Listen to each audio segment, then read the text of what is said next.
Welcome back everybody to another round of Strategic Command American Civil War. This is your Strategy Wolf and we're going to have a look in the 7th turn of the ongoing Play by Mail versus Luzi.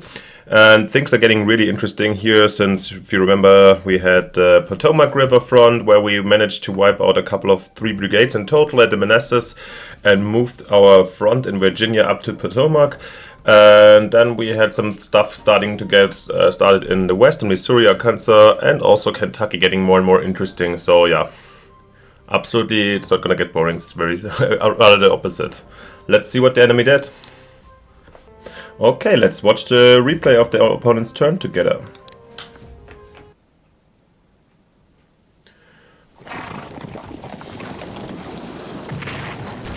I think something moved up. Oh, maybe shooting at Alexandria. Oh, didn't expect these counter-offensive in brackets. But at least the enemy is positioning himself also in the entire Potomac River front line. Oh, and Missouri weirdly not focusing on Jefferson City anymore. That's odd, but nice for us. Okay, you know the mode. I'm going to have a look on what's going on after we read the events, of course. So, Alexandria, damage from shore bombardment. We saw that. Yeah, capturements in Missouri. Confederate signs a treaty of friendship with the Seminole as well as the Chickasaw. That means these native tribes are on our side now and will provide each a cavalry unit each. Okay, they're blocking Norfolk. And okay, they had a hit on Pueblo, which is okay. And Brazil recognizes the Confederacy as a belligerent in the Civil War. Okay. Mr. President, our first unit of cavalry has just arrived in El Paso, ready to march into New Mexico. Our campaign here is strongly encouraged, as the gold and copper mines of the Southwest can provide us with valuable resources for the war. And if we are able to march all the way to Denver, we will be able to cut the Federals off their territories from California. In coming months, you will be offered the opportunity to send reinforcements to El Paso, and further units may be sent there from the loop near San Antonio. As you remember, we already have a brigade on the march down there. Yeah. In the meantime, you should seek to invade now with whatever forces available, both to secure land before the federal garrisons arrive and to inspire sympathizers in Arizona to join our armies. Recommendations: invade New Mexico immediately using whatever forces are available. That's what I was planning anyways, and good that we get these kind of notification as well. Okay, here's an event regarding this, I guess. Secretary of War Leroy Pope Walker. Although we have laid claim to nearly half of the New Mexico territory, the small force of Texan volunteers under John Baylor will be insufficient once the Northerners are able to reinforce their garrisons in the territory. As the territory and the Colorado Territory beyond are home to vast mineral resources, a more serious campaign to secure them has been discussed. To that effect, Brigadier General Henry H. Sibley has been raising forces in eastern Texas to be named the Army of New Mexico. If sent there, the forces would deploy in El Paso in October or November 1861. If you do not wish to contest New Mexico, we can instead order Sibley to remain in Texas, and his army will deploy in Fort Worth in September 1861.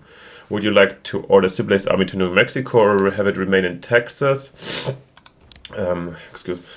I'm absolutely thinking, yeah, we're going to send them there, but read the notes quickly. Sibley's Army of New Mexico consists of the following: 1 regiment, 1 brigade, 1 cavalry brigade.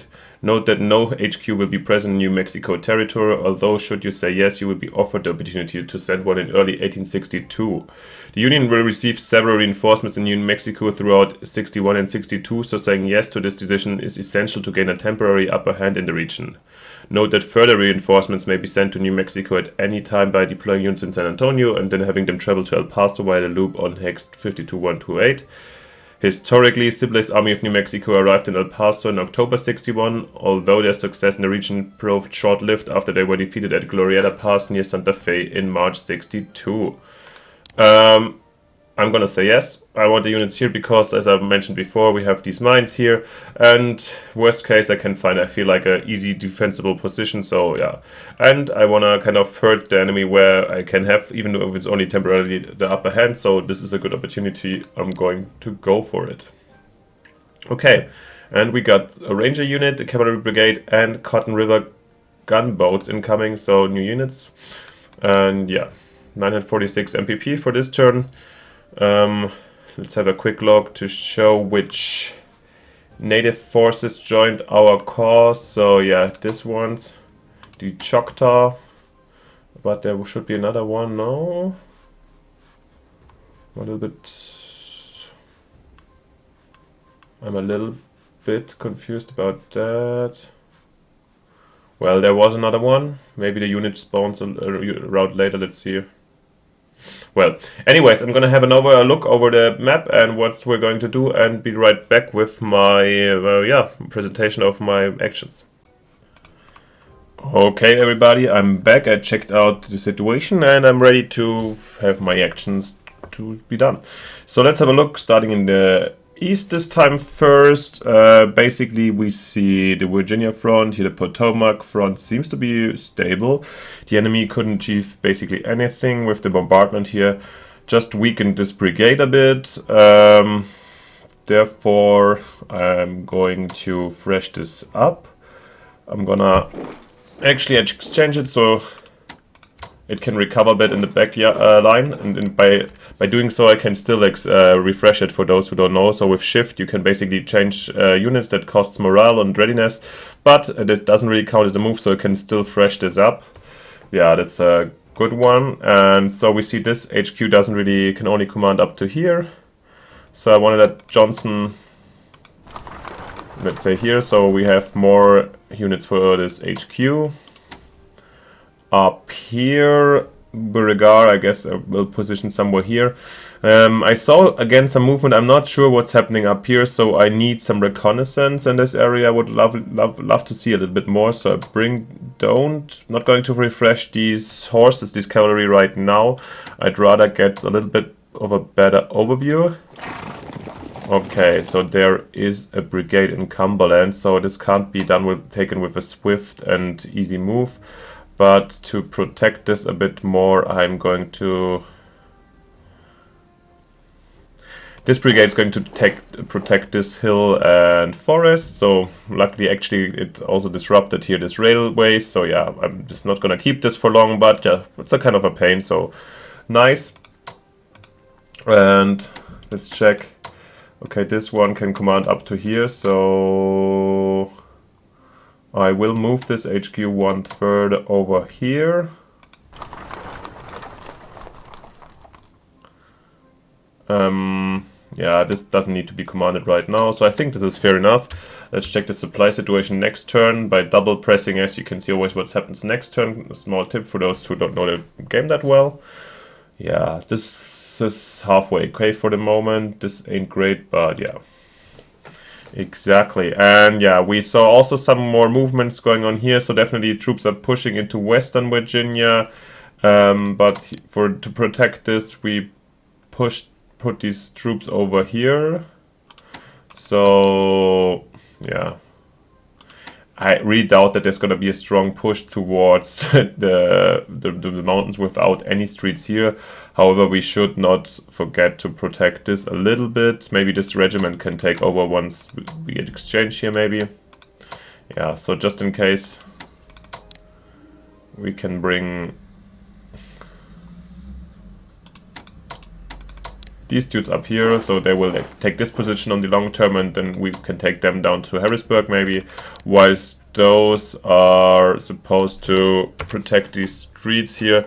Yeah, let's maybe keep them in good supply, so actually behind this bridge.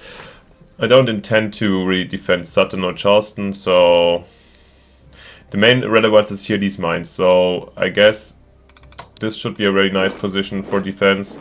And we should, on the long term, also bring some troops over here. But yeah, maybe to take here this position around Lewisburg. Yeah, but not really relevant area around here in West Virginia for us. So it's okay to let the enemy gain some ground around this area. Okay. So yeah. Oh, I forgot about this one. Let's refresh this. Did you have any enemy attack here? Oh, it looks like there is a additional... Oh, it looks like the enemy made another kind of mistake, since the enemy left a fortified position. Yeah, at some points you notice that is not really experienced, so she's like definitely learning and giving me also hard thoughts. But this is, yeah, I mean, there's fortifications here, so here's kind of unprotected, and I will just move in here no matter if there's a fort around here. This position is too precious. Oh, she even took down an, oh wow, even an HQ. I don't know if it's here standardly in Fort Monroe, but that's kind of great, since we, by doing so, I'm once again cutting off this unit from supply basically, or I assume so, to be honest. Let's see next round. I don't know if I can see it, but this is going to be a problem for it. And I bring this one up, so this unit can't cut this road here for me. So yeah, 2 brigades over here to control this. I don't know if we can really fight down the fort. It has also max entrenchment 4, so stronger than normal towns, obviously, as you see on the down here, max entrenchment 4. So this is going to be hard, but the HQ is not as great in mere battle. So yeah, this could be a really nice one for us, actually. I just like discovered this also at the very moment. I'll come back to this topic later, because actually Fort Monroe had some more relevance for us, as I mentioned it like the last week rounds also. Okay, and this brigade. Let's have some more reserves over here, I guess. That's a good idea. So just in second row, and then we can bring it, use it here in the Shenandoah Valley defense.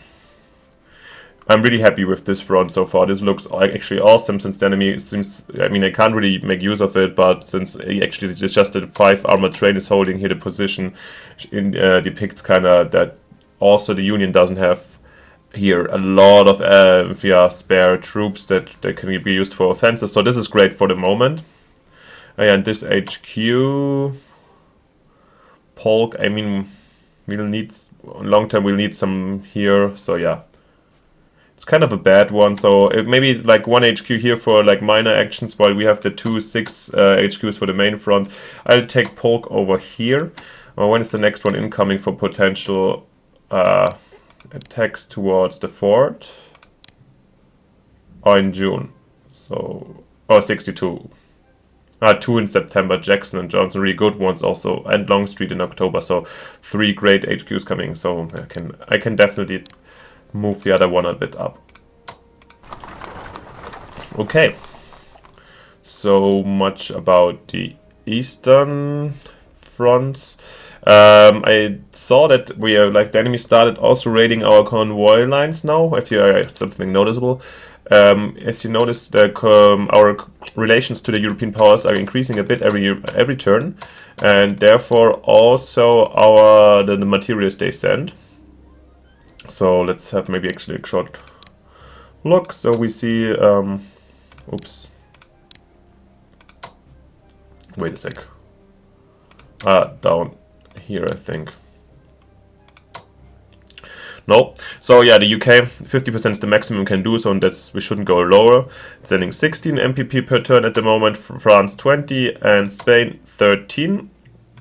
However, when I check the reports, I also noticed that convoys that the enemy sunk 11 MPPs of our 120, or like in total. So last turn it started raiding, and I feel like it's on this line, since we detected some gunship going on here, but we don't have any, this is only river gunboats, we don't have any fleet now to kind of retaliate at the moment, so this is fine for me at the moment. But maybe when the enemies, we get some reinforcements and the enemy is not very careful, we could make use of it. So let's jump to the west. This is the 1 brigade I was talking even in the beginning, because this one I want to bring as reinforcements to El Paso. These are new Indian units from the, I don't want to say anything, Choctaw. I don't want these capitals to be plundered, so this one, so maybe this is just a regiment but entrenched. I'm gonna put these here to control kind of what this regiment is doing. And since last turn we got the first cavalry brigade over here, I'm absolutely gonna use this one to go to Messila. And basically I want to capture this mine as soon as possible. So let's go here. Let's see how long it's gonna take until we meet resistance. Okay, coming up here. Yeah, we captured this mine last turn. Let's move up to Fort Baxter. I'm gonna reinforce this regiment to 5. Take here the remaining Carthage. So this is set. With this brigade, I'm either wanna go to Honey Springs to maybe threaten this, or to fire at will to protect the fighting spirit objective. Not fully. I mean, like, here's also fighting spirit objective, but I think can't reach it so fast. So let's play secure. Or actually, these Cherokee are probably like, oh, maybe this was a mistake, since those are, yeah, they haven't decided yet. The Cherokee, yeah, they're gonna join our cause. So actually, this was unnecessary. But yeah, not really important. But we're gonna maybe move them back next turn. Okay, to Missouri. Yeah, we're kind of deep. Like, that's kind of surprising that the enemy basically withdraw all the forces here, the land forces from Jefferson City, to counter here my little push just to threaten them. And I actually don't know what these transports is. A regiment, and the brigade in landing mode on this Missouri River. So the troops are around, but they kind of, yeah, let it go for a while. Good for us. I mean, this brigade is definitely not going to achieve anything around here. We're gonna withdraw it back to Fort Davidson as planned. These dudes here can take position in Waynesville to fortify around. And Mr. Prince. Yeah, remember, when they take Jefferson City, Missouri is going to surrender, and all these hexes are going to turn to the Union. So basically, I'm losing my supply lines. I need troops to open them up. So maybe... yeah. Maybe. I'm using this brigade, actually, to have it here as a reserve for this task. This HQ... Let's have it here in Lebanon, just to provide some extra supplies. And here, the enemy cavalry brigade was a little bit, yeah, brave. I don't know, she moved here, probably here from Cairo, over here, somehow. So this is our new, basically the border to, not to Kentucky, to Illinois, that we have right now. And took New Madrid, which is unimportant, but we were lucky enough to have my cavalry division in this area. So, originally intended to also keep up these supply lines, but since I don't expect extreme resistance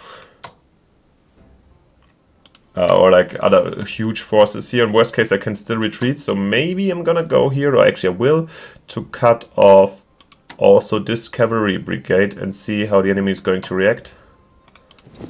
Oh, okay, there's also... So there is also a brigade over here. We have to do... So maybe I'm just gonna keep it around here in a defensive position. I mean, you gotta remember that probably the brigade can't scout us here since the scouting, so even if they move here, they would come into the ambush position. And the cavalry, yeah. I think it's a good idea to have it here in this, yeah, open ground position. And actually, like, yeah, if the enemy doesn't see this, let's keep it here for this turn and see what the enemy does.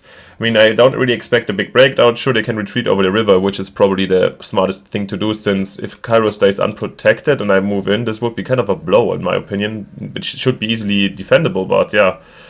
This is a not great situation for the enemy, which I'm happy to, like, take care to, so yeah.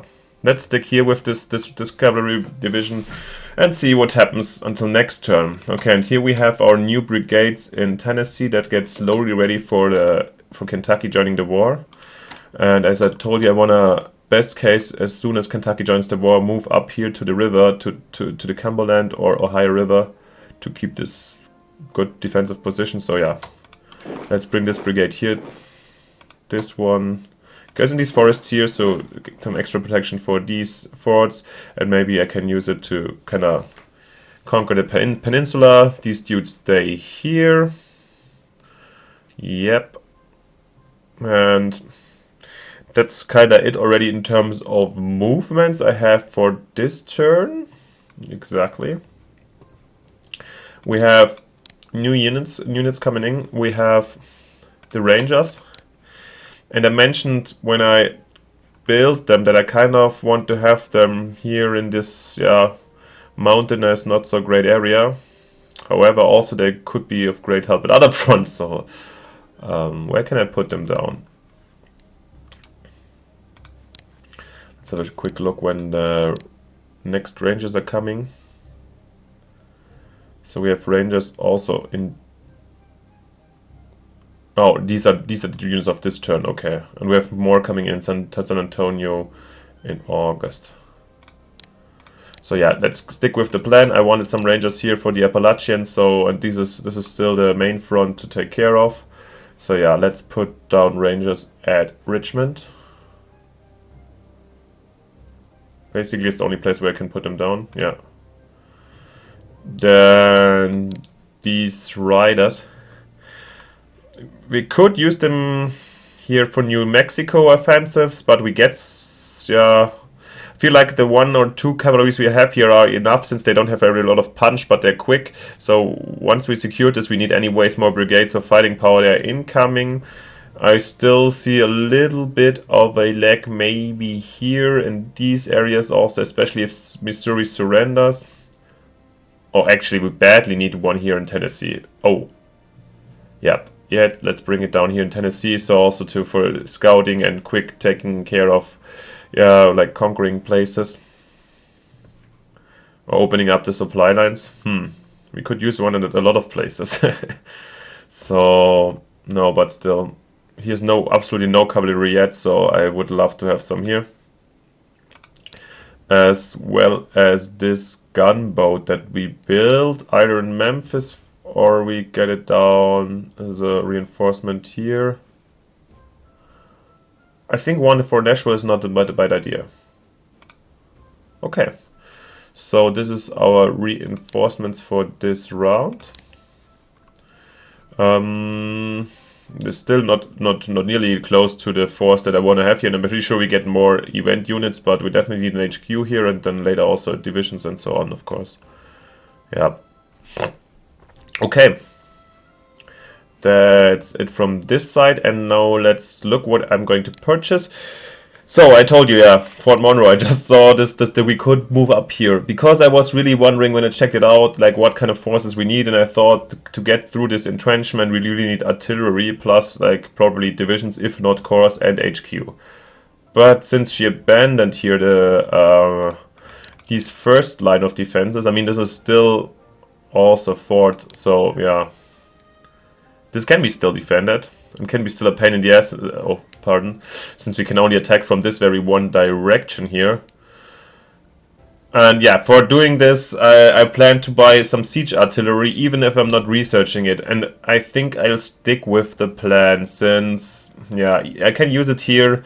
And later on, if we have some, I really don't plan to attack too many fortified positions, but if there might be the place, then we have some in the, like at least some artillery going on. So yeah, this turn I'm gonna spend the 400 very expensive MPP that we cannot upgrade right now, and we're not doing any research on heavy mortars at the moment. So yeah, it's a little bit seems like a bad investment. I'm not sure if I'm also not fully happy about it, but I feel like this little fort here, because remember, we get extra bonus with the relations with the European powers as long as the Union is far away from Richmond. And which we had kind of achieved the maximum already here with the Potomac. So once we have them here, it's like the maximum bonus we get. But this is blocking the bonus. So I feel like Fort Monroe is essential. And yeah, let's do it. Even though it got a little bit easier this turn by accident, I'm going to purchase one of these siege artilleries. Yes, it's going to be then 3 turns. So in October we can expect some artillery. And yeah, we still need more troops, especially offensive ones. So let's keep on buying also one division for 300, which leaves us with 220 MPPs. And we're gonna spend this in research. We have 2,700 left, so 300 left to the maximum, which we're gonna probably do next turn. And I was debating if I go for like save up for infantry equipment, but we wouldn't use the full 3,000 maximum in this case, and also costs to upgrade. So sure, this is very important and very tempting. However, I've decided to spend the 300 left ones to go, like, rather get cores more quickly, as well as to push our infantry tactics. Also, cavalry tactics for 150 and skirmishes are very tempting. So, yeah, a lot of interesting stuff going on, but this is one of the limitations of the CSA. Since the Union can research up to 4,000, I have to focus, and this turn I'm gonna spend 150 more infantry tactics since they're passive. And we can, with 2 150 researches, we can fill up the 3,000 optimally. So yeah, infantry tactics it is, and probably go into core or skirmishers next with the remaining 150. But that's it, and which leaves us with only 70 MPPs for this turn, which we cannot really invest. Okay, those Indians cost 275. They're actually like cavalry divisions, and we don't have any cheap unit anymore. Even the river gunboats, we can only build 2, so we're at the limit already. So now we're gonna save up the 70. And yeah, at this point, like, I keep my ships here. Remember, we put them here in the harbors, a little bit concentrated in this area, but I don't really dare to go out and attack the frigates, especially since there's 2 more here and they're still at 9. And with a higher level of naval weapons, you see the little one here. So no, I'm gonna stick here and let them do their thing. So far it's not really threatening. Okay everybody, then let's see what other events are incoming at the end of the turn. Baylor's command reinforced by volunteers from Arizona. Oh, there we get a regiment. Union warships in Hampton Roads blockade Norfolk. This is the standard Norfolk event. French convoys disrupted. First Battle of Messier, invasion of New Mexico begins. Union Secretary of the Navy Gideon Wells forms the Ironclad board. Or like, this probably means that we decided to build the Monitor, so I guess they're gonna build an Ironclad as well. And that's it. Oh, half of the income from France being taken away from the convoy raiders, so that's good for the other side. I don't know what we can do about it right now, but yeah, let's see. Yeah, that's it. So then see you next turn. Thanks for watching. Yeah, please comment, like, and subscribe, and yeah, see you next turn.